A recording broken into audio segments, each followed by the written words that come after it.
welcome back. We're live at the 150th Yu-Gi-Oh! Championship Series Tournament in Columbus, Ohio. Jerome McHale here with Mike Kohanim. And Mike, this is one of the things that you like about the new qualifying system, the VIP qualifiers. Yes, duelists are able to participate in a VIP qualifier at their local stores, and if the winner of that qualifier receives a 2-round bye at the local Yu-Gi-Oh! Championship Series. So one of our duelists in this feature match, Edward Corey Blankenship, won his local store qualifier, and as a result of that, he was able to play in today's tournament with a 2-0 start. So this is the third round of the tournament. He has a 2-0 record right now, and he is yet to play a game. So this will be his first game of the tournament, and he's undefeated at this point. And if you're wondering what the VIP qualifier is like, think of miniature YCS. In general, there's both a constructed portion and a draft portion in the playoff rounds of each YCS. VIP qualifier is basically a small one of that. The Swiss rounds are constructed, the playoff rounds are draft. So if you win that, it's actually very hard. It's a well-earned 2 wins into this event. Yes, and since the format for the qualifier mirrors that of the YCS, generally the duelists who are able to earn that 2-round bye are proved to everyone that they're capable of doing just as well at the YCS itself. In addition, in this particular feature match, we have Corey Blankenship. He is also participating in his first ever YCS. So not only is he starting with the 2-0 record, but he's also a first-timer. Finally, he did indicate to us that his grandfather gave him his deck.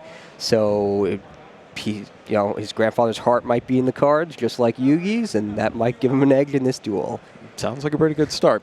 I should note, for this particular YCS, because it is the 150th YCS and it is an anniversary event, we are using the classic YCS format in which it is constructed all the way through. So there won't be a draft portion this time around, but Mr. Blankenship has already shown his skills in that environment to get where he is today.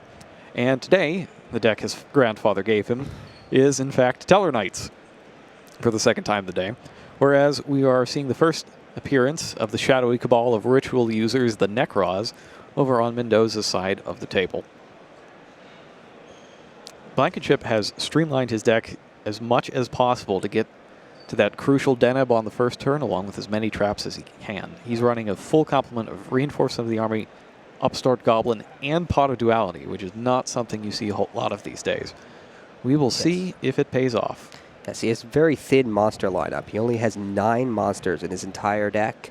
3 Deneb, 3 Altair, 2 Unakalhai, and 1 Vega. So it's critical that he gets to those monsters with those cards.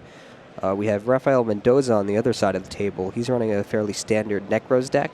He is running Bull Blader, which some Necros duelists have been using as a way to deal with the opponent's monsters summoned by Dujin Releaser of Rituals. Obviously not particularly relevant in this matchup since his opponent is not running Necros. He's running Stellar Knights, as we mentioned before. That's been a card slot that's seen a lot of change over the days. DD Warrior Lady, Bull Blader, all sorts of different stuff has been showing up there. Yeah, I'm kind of surprised we haven't seen much Grand Mole in that spot. I think it's just because they play Reinforcement of the Army. Yeah, that seems to be why DD Warrior Lady has become one of the preferred monsters in that slot. And we see that Mendoza is going first. Probably not his choice, because Necros usually wants to go second. And he starts with Manju of the 10,000 Hands for Necros of Brionac. Brionac's yet another searcher, and that's going to be the theme in this particular match, as the searching will almost never end. Both of these decks basically try to get all of the cards they want whenever they want them. And with cards like Necros of Brionac and Manju of 10,000 Hands, it's not too hard to do. Now, I'll tell you what you don't see too much of. It's face-down cards on a Necros duelist side of the field. That's for sure. And what's most interesting about that is there is exactly 1 trap card in Rafael Mendoza's deck, and it is a Vanity's Emptiness. So it's a good one. He also does run quick play spell cards. He has 2 Mystical Space Typhoon, 2 Book of Eclipse, 1 Book of Moon. Don't know what those 3 cards are, It's 2 books, an Eclipse and a Moon, and the Vanity's Emptiness. So he drew a lot of his traps and quick play spell cards, but a start with 3 back rows is fairly rare. So, Upstart Goblin for the Tellarknight player. He's got Deneb already, and it looks like Mendoza is considering whether or not he wants to just throw down Max C right now, which I don't see any particular reason to do so, and he does not. Deneb comes down next, and the effect is activated. Vega is the choice. Next turn, that'll allow him to summon Vega into the second Deneb. It also appears that he's got a reinforcement of the army. Oh, Solemn Warning. Tellarknight Alpha. Not a bad hand. Deneb attacks. Considering probably the Book of Eclipse, because that'll allow him to reset his Manju for another search. And while his opponent will get a free card out of it, he won't get a search. Yeah. You can really go either way here. Yeah, you really can. Book of Eclipse isn't particularly effective against Tellarknight decks. It's usually used as a way to counter Necros decks to break out of the Djinn lock with the Djinn releaser of rituals. So here, when you have the opportunity to use it to get a second search with Manju, it might be worthwhile. Apparently, Mendoza believes it is. What Mendoza's going to have to watch out about is because in addition to getting that free draw, the Deneb flips back face up in defense position. There we go. And that makes his Stellar Nova Alpha live. That's true. Flip There's summon. the Manju. Activates the effect.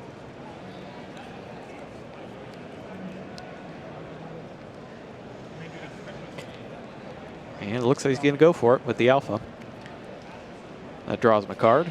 And it's funny because Mendoza just picked up Raigeki, and usually people try to play around Alpha by destroying your Tellarknight monsters first, but he didn't do it this time. Right. I don't know how valuable that Manju really is to him. Well, he hasn't got much of anything in terms of combo starter. He's got a Brianak and Maxi and Raigeki. And so that's yes, that Manju certainly was valuable. Vega comes down next. Maxi is activated. Goes ahead and summons Altair. Looks like Mendoza just picked up a Senju, so he's back in business. And a cycle. Deneb comes up as well, and Mendoza's up to 2 cards off of his 1 Maxi. Second Altair is searched.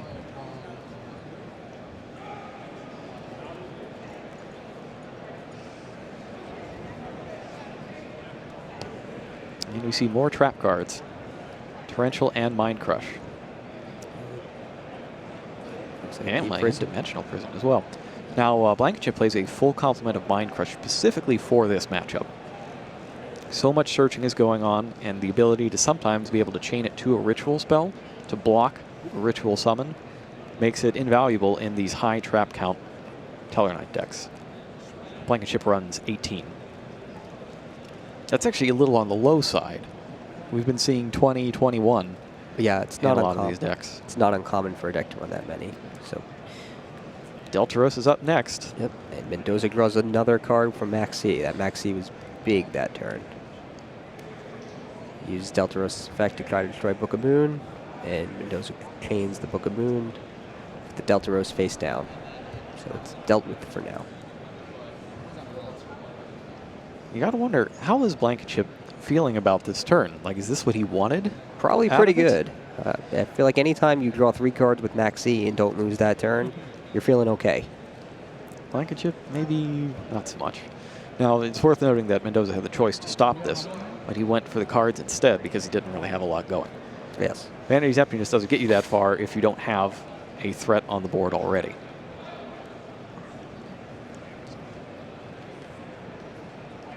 Four total cards face down, 3 new ones.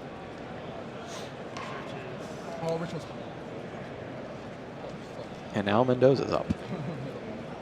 Necros Yes. Clausulus is discarded. takes a quick peek at his hand and grabs Kaleidoscope. Mendoza went from having virtually nothing on his last turn and no combos to now having pretty much everything he can need. Yep, he's got that Senju as well, so he can make his Senju Necros of Unicorn combo.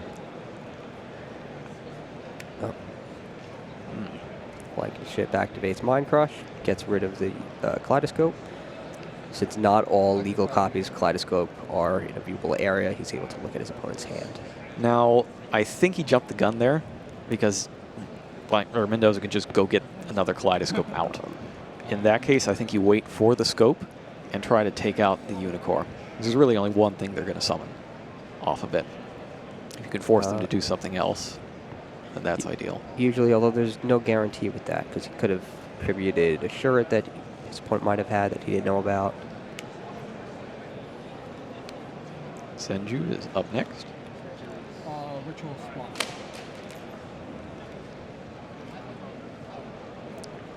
And Blankenship checks his face downs.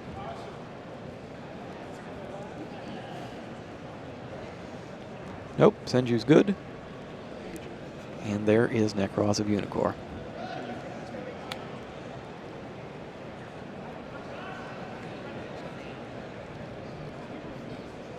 Kaleidoscope is up next.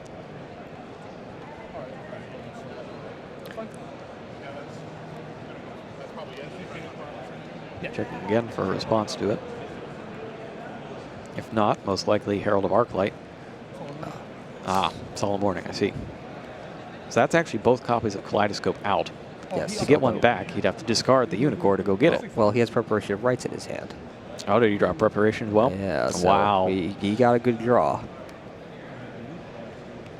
Those 2,000 life points could be costly if he can just get it right back. Of course, he can't play it this turn since he already activated one. Or already used one. So that's important in itself. But Preparation of Rights is an incredible card.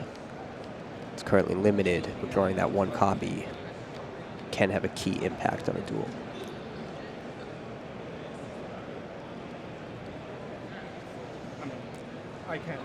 He says, why not? Exactly. I'm going to go get it back. And that'll let him get his, probably his other Brionac. You have to get a level 6 or level 7 or lower monster. There it is. Brionac is 6. Now, this you can't do.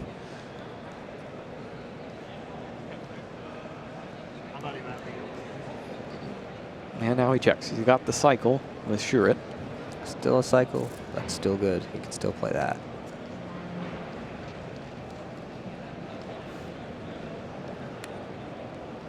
So it looks like Blankenship doesn't have a hand, right? No, it's up in the top. He just put it down. So he Yeah. does have a hand, so he It's would by his extra deck, so he could get Trishula. He could get, hit by Trish.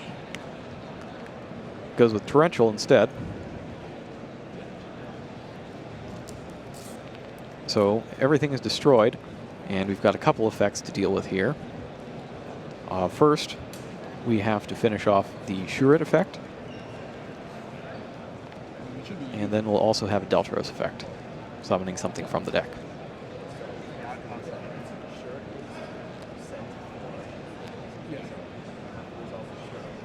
Basically, it's two separate chains here. The Shuret is in the same chain as the Torrential Tribute, so he has to search first, and then Blankenship will decide what he wants to summon. And you have to think it's an Altair, and it is. And Mendoza does take Necros of Trishula from his deck, since Blankenship does have a card in his hand, graveyard, and field. Not unexpected. Oh, yes. Now Altair is back, and we can have yet another new chain.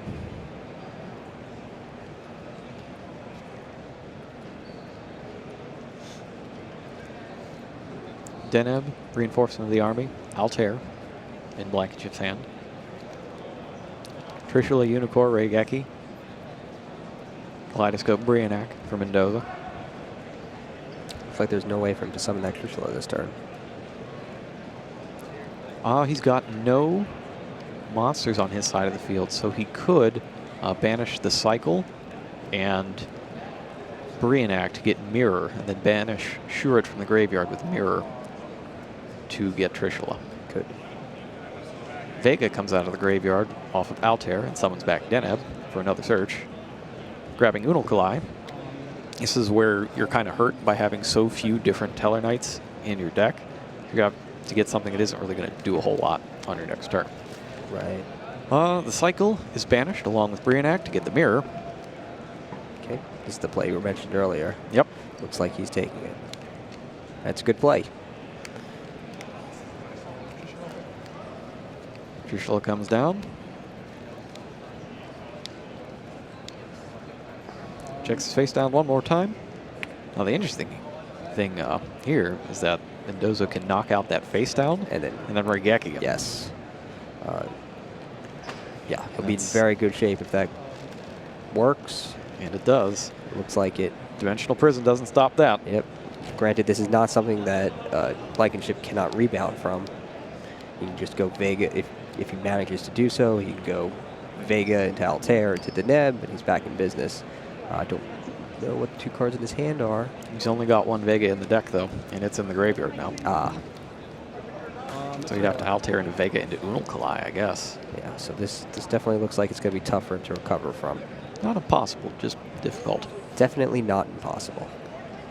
Of course, maybe forgetting about that face down on Mendoza's side of the field. We could just put a stop to all of this. As we've seen the 2 books. Is that the one Vanity's Emptiness? But we haven't seen the emptiness. Yeah.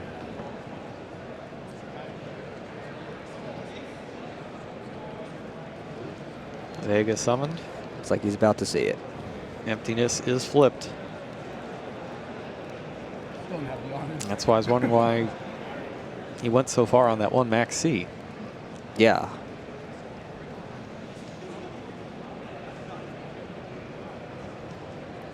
Of course, there's a 50-50 shot on the Deltaros that left the emptiness there in the first place. Things could have been radically different. That's true.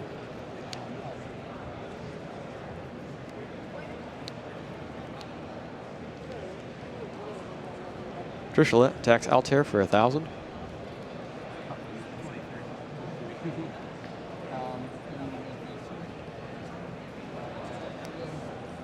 And in main phase 2, Brionac is discarded for Valkyris, and that's going to block out any possible attacks. Unicorn is sent to the graveyard to pick up Brionac for further searching next turn.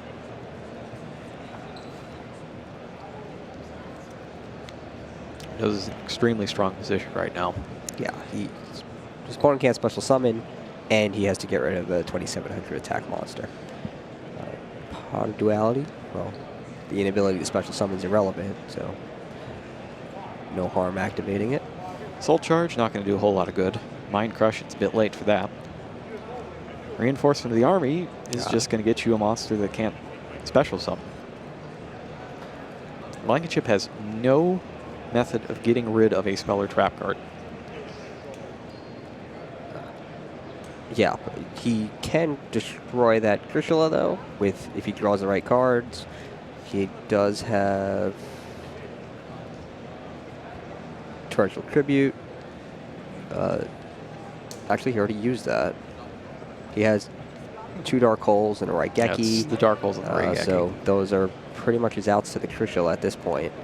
I mean, Dimensional Prison will get rid of it, but it won't destroy the Vanity's Emptiness, which I That's don't know actually if a it's so positive, I bad, think. actually. Yeah, if he manages to get Mendoza's strongest monster off of the field while leaving Mendoza unable to special summon, that actually could be a very good way to turn this duel around. You know, Necro's monsters are not that powerful, except for the ones that are ritual summoned. Rather, monsters in Necro's deck. So Mangju with its 1,400 attack, Senju with its 1,400 attack, those can't even get over Deneb. So if he manages to Dimensional Prison the Trishula, that might actually be his best bet here. He's got to survive long enough to do it, though. Exactly. And we now know that Mendoza has reinforcement of the Army in his hand, can turn off his own Vanity's Emptiness at any time.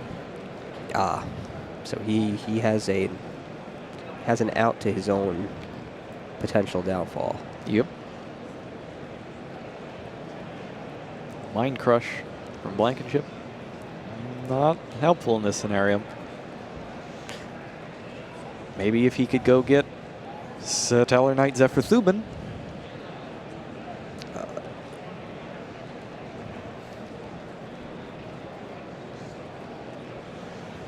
Vanity's Emptiness is deck or field to the graveyard? No, hand to the graveyard shut off Vanity's Emptiness? No. Okay, so if he's really, really incredibly amazing, he could theoretically at some point draw a Dimensional Prison for that Trishula and Mind Crush the Reinforcement of the Army. If he knew it was there. If he knew it was there. If he had a Millennium Eye. So that his opponent can't shut off Vanity's Emptiness. But that is pretty much impossible to expect. Yeah, this is the Kaiba tournament. It's all power all the time. Yeah, exactly. No trickery. No trickery here.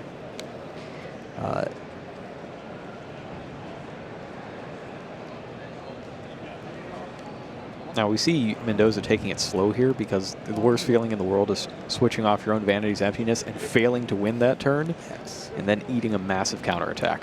Definitely. Mendoza picks up Dark Hole, There's Dark Hole. and if there's time for a massive counterattack, this is it. This is probably his only opportunity. He's definitely not getting his battle phase through because of Valkyrus and the fact that he doesn't have a number 86 in his extra deck. How many Valkyries are in his opponent's hand? Maybe he can discard one. At least one.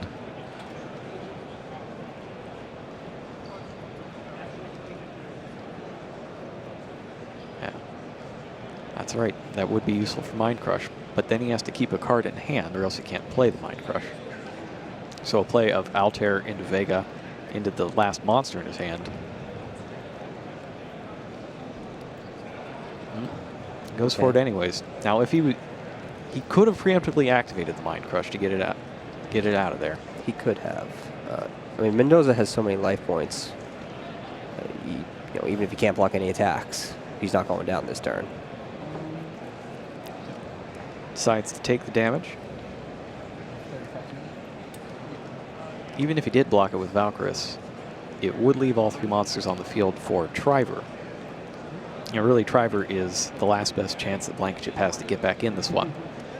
Take a card out of Mendoza's hand, and it'll allow him to reset his Call of the Haunted. Right.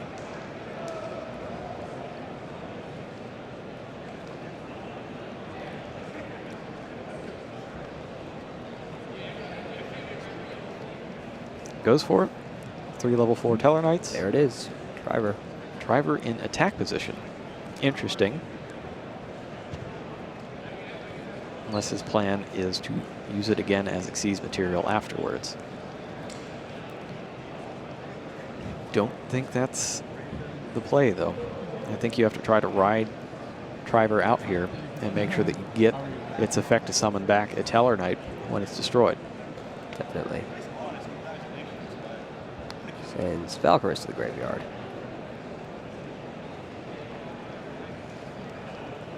Interesting. So the card that was saved in return for some life points winds up being discarded anyways. But better that than one of the other cards that Mendoza is going to try to use to win this turn.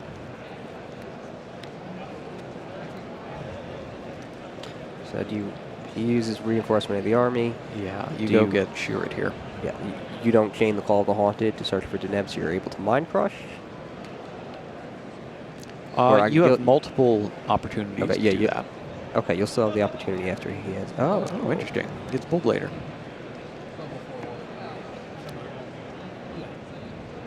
Bullblader would do it. I thought that he might get Shurit to confuse the potential Mind Crush.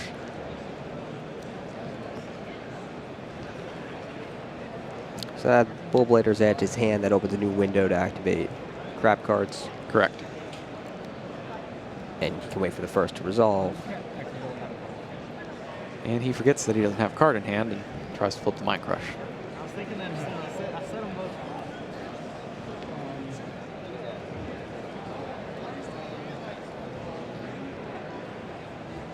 Necros Mirror and Necros Unicorn are both banished. Go fetch Necros Cycle.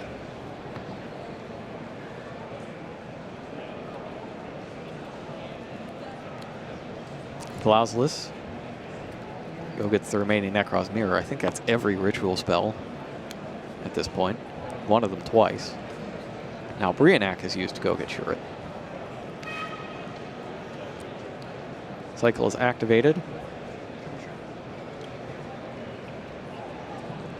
And he tributes Shuret to bring back Klausulus. Klausulus has the ability to negate the effects of extra deck monsters and reduce their attack to 0. There's another reason why you don't leave Triver in attack position here.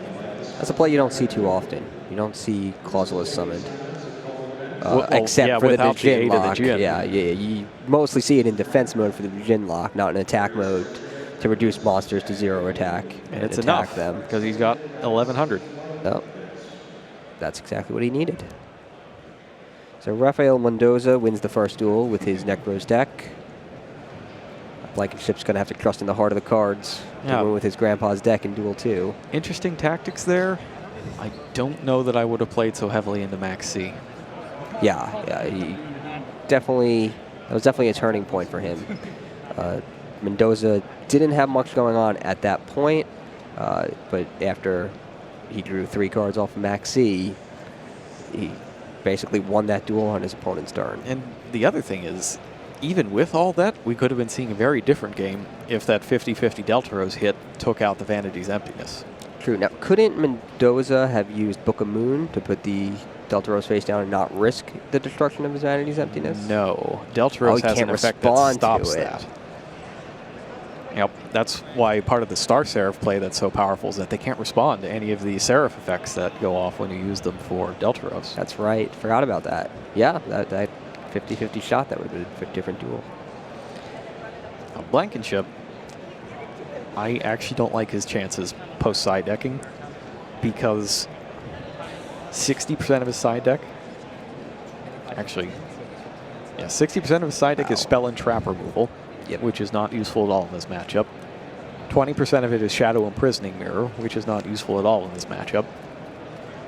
And then there's Compulsory Evacuation Device, not that great here.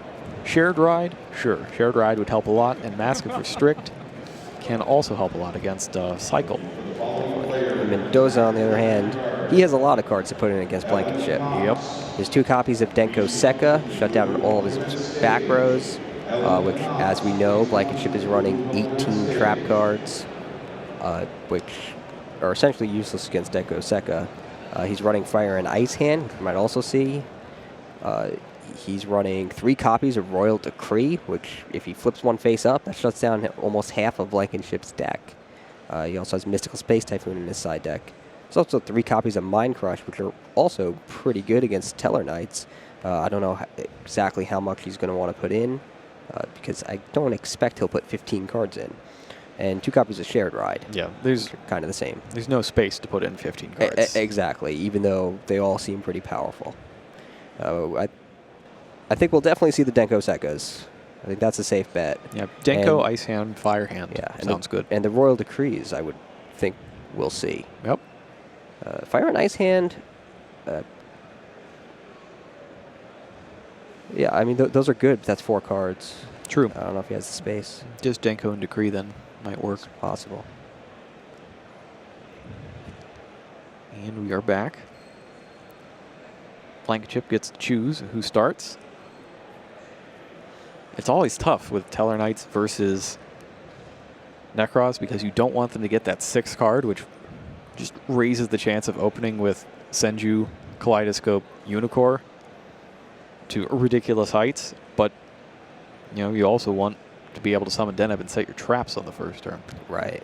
Well, it looks like Blankenship has decided to allow Mendoza to go first and not give him that 6th card. Senju searches for Brionac, so he gets his 6th card anyway, which searches for Shuret.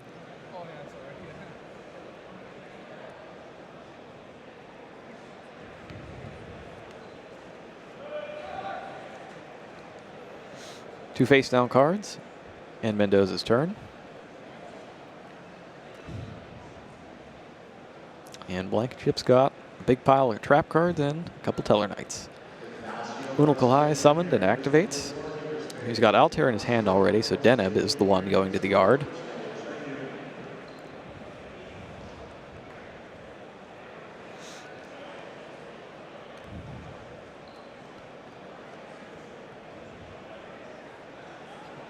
4 face downs. And an attack. One thing to watch out for here is you've got 1 card in your hand and 1 card in your graveyard, so you are opening yourself up to getting hit by Trishula. Looks like there's no Royal Decree there. Yeah, he just drew it, though.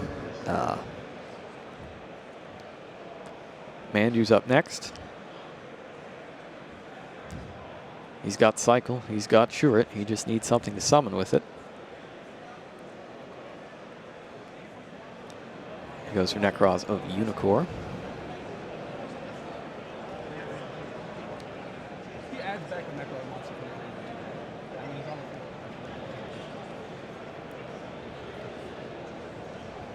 field. The good thing here is if you've got Mind Crush, for example, whether you guess right or wrong, you're fine. If you guess right, the card's gone. If you guess wrong, your last card in hand is gone, so you can't get hit by Trishula. It's true. He guesses right in this case. Takes out that Brionac before it can go fetch its master. Necroz Cycle activated anyways. With Shuret, that allows him to summon either of his monsters from the graveyard.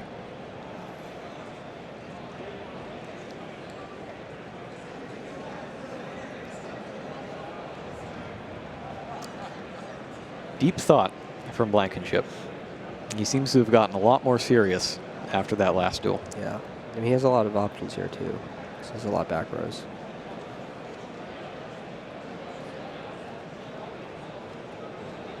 Unicorn in particular is pretty good against Teller Knights because they rely so heavily on Triver and Deltaros and the like. Unicorn is summoned. Okay. And after it's summoned in a chain with the Shuret, Torrential Tribute is activated. Now Mendoza still gets to go ahead and search for a warrior type Necroz monster. And he goes with Trishula. With no monsters on the field, he can then banish it. Banish the Cycle, rather. And another monster for the Mirror. And everything suddenly looks very familiar. Yes, so after all that, he's still able to summon Trishula. Ironically, if he hadn't missed with the Mind Crush, he might have been in better position, unable to face the Trishula. Or at least unable for Mendoza to use the Trishula's effect, because Trishula's effect requires that your opponent have a card in their hand, field, and graveyard. If they're missing a card from any of those 3 locations, Trishula's effect will not activate. Call of the Hunter is activated, but Mystical Space Typhoon is chained to destroy it. Now, if he could somehow get that last card off the field, it'd be golden.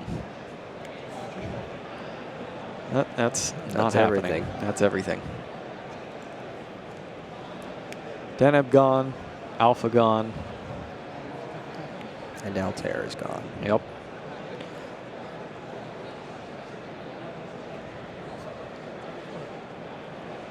I mean, like something could have happened differently there when you have the Unalkalai and the Teller Nova. Yeah.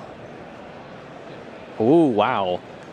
And he peels an Altair off the top for the turn. Not bad. It's definitely a good draw, but the Neb is gone due to Trishula's effect. It is. Unalkalai is summoned with Book of Moon.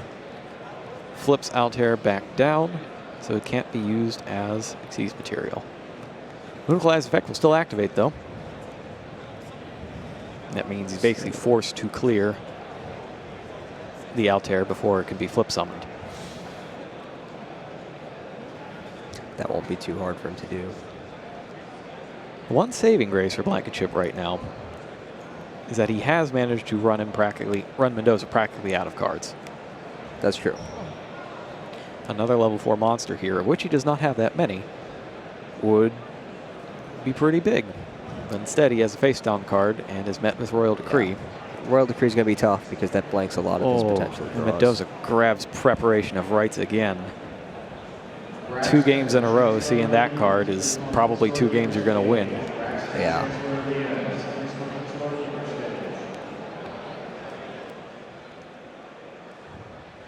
Brionac and Mirror are added to Mendoza's hand. Now he's got a lot of firepower behind him. Yeah, so Blankenship is basically just using his draws to try to stay in the duel, while Mendoza just keeps getting further ahead. My kingdom for a reinforcement of the army. Would that help him? It would get him 2 level 4 monsters.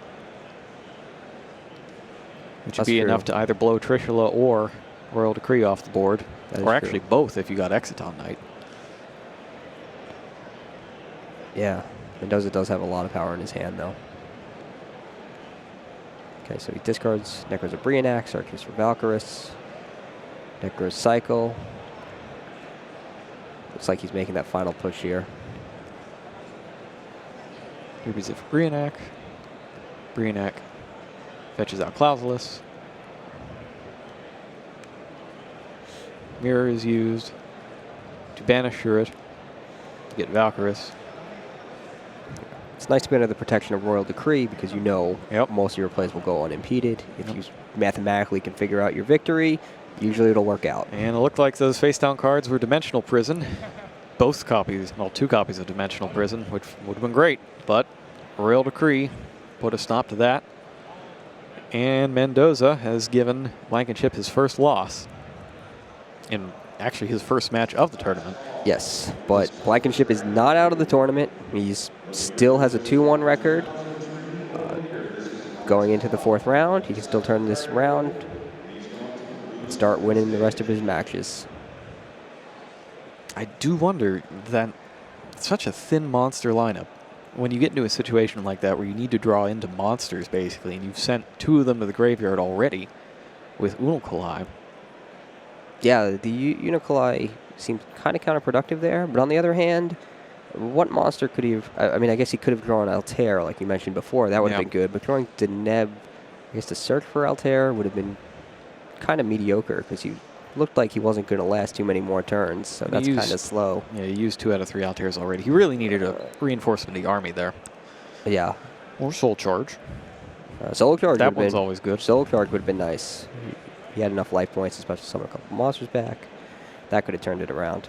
I think the question for Blankenship going forward is my side deck going to help me if I keep running into Necros That's for true. the rest of the day? Yeah, it's not a particularly strong side deck against Necros decks.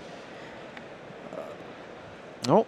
Regardless, he'll have a very comfortable seat in the designated VIP area for the rest of the day, He no matter will. how it works.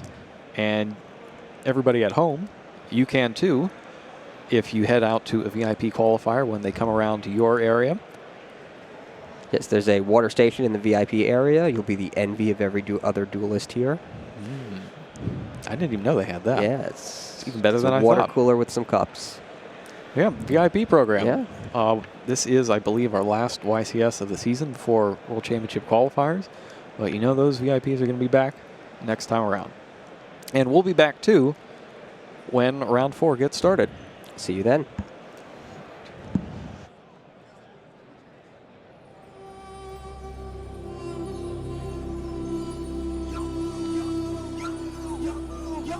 Yo,